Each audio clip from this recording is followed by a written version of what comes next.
Do you like my small Christmas tree in my little office? Today it's all about keeping yourself happy. This makes me happy. Join me after this short break and I'll be talking about an understanding of what can make you happy.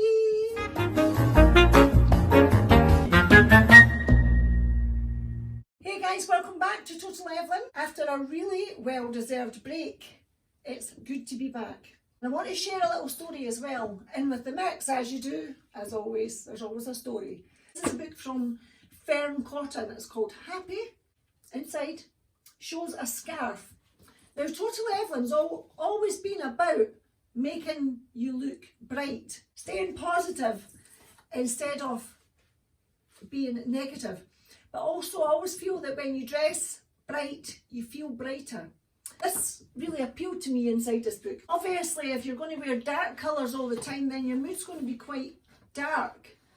I love dark colours as well, but always wear something bright with it as well, I think, just to chirp yourself up if you're feeling that way. If you're happy with black, fine.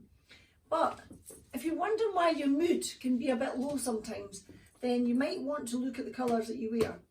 Interesting concept. So here's all the colours now. All your colours from dark to cold to sort of feeling calm, peaceful and observant. Happy, excitable and energised. We not all want that.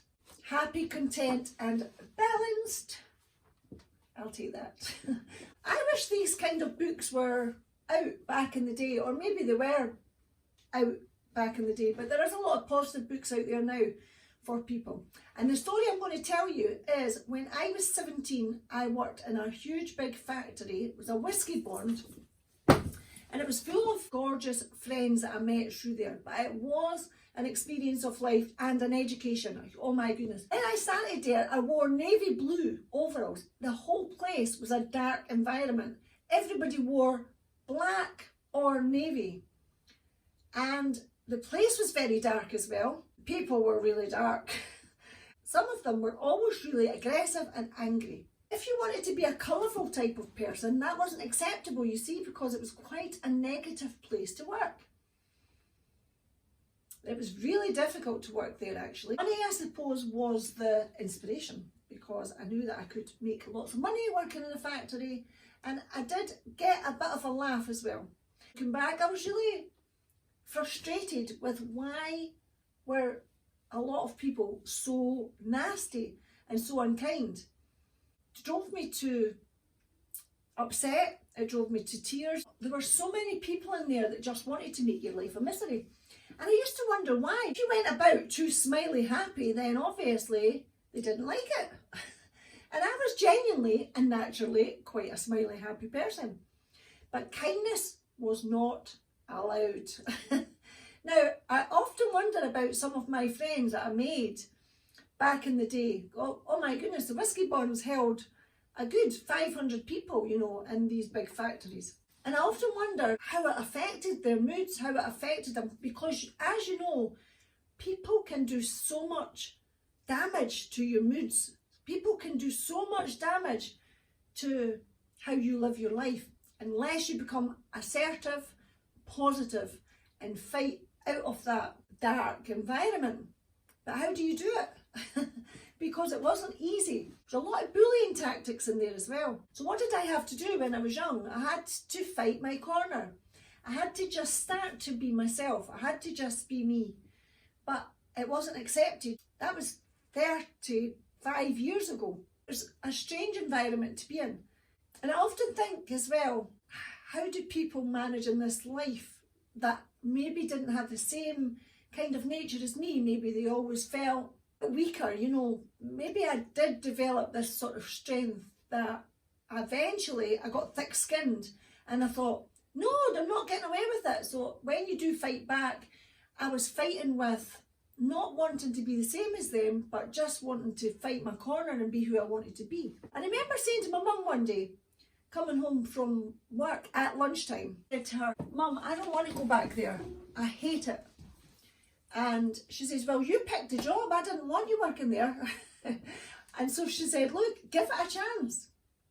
I said to my mum, why did you tell us that we have to respect our elders? Because most of the time it was the elders that were being really bad. And she says, it's just the way it is, Evelyn. You have to respect your elders. Now, I still question that all the time. Why would I want to respect people that were really nasty? What do you think of that? Would you respect your elders even if they're nasty? I just had this huge disrespect for the way they used to speak to me.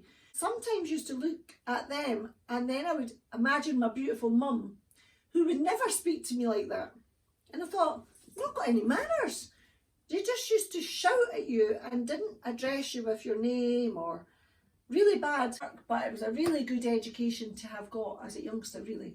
If you're in an environment like that, which I hope you're not, so at the time I remember thinking, if I don't laugh, I'm going to cry every single day in life and I'm going to have a really tortured soul. I just started to make light of situations and I just used to laugh all the time, you know. I just got through life being able to befriend people that were nice people and then laugh about the ones that were making our lives a misery. What do you think, guys? Is it easier to be nice and kind than to be horrid? A horrid Henry.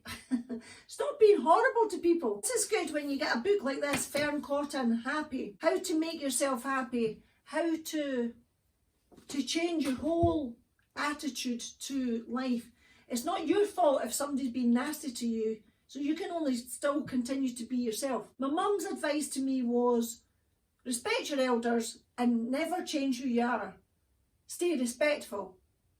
Difficult to stay respectful when people are being really horrible to you. What did I get from that? I got that I would never want to be like them, because when you first start work at an early age, at 17-year-old, you're kind of inspired by people. You kind of look up to people, or I had nobody to look up to when I was young. I just used to look up to them and think, why am I looking up to you? Because you're so nasty. And I would argue with my mum as well and say, no, I'm not respecting them. They don't respect me. I don't like them. And she would say, but they have wisdom, they've lived life longer, got more working years than you, and they can advise you on things. And if you can befriend them, then maybe you learn something from them. And I really did try. Some people are never going to be taught anything. But what I did realise is that we can lead by example for the other people who might be followers. So don't be a follower, be a leader and lead by example. So if you're a kind person naturally and somebody's been nasty to you, just lead by example. Do not follow the nasty person. I had supervisors who didn't say Evelyn, they just called me Anderson. Anderson, brush. And I used to look around the place and say, oh, Anderson, brush. And they were talking to me. And I was like, really? Anderson, brush.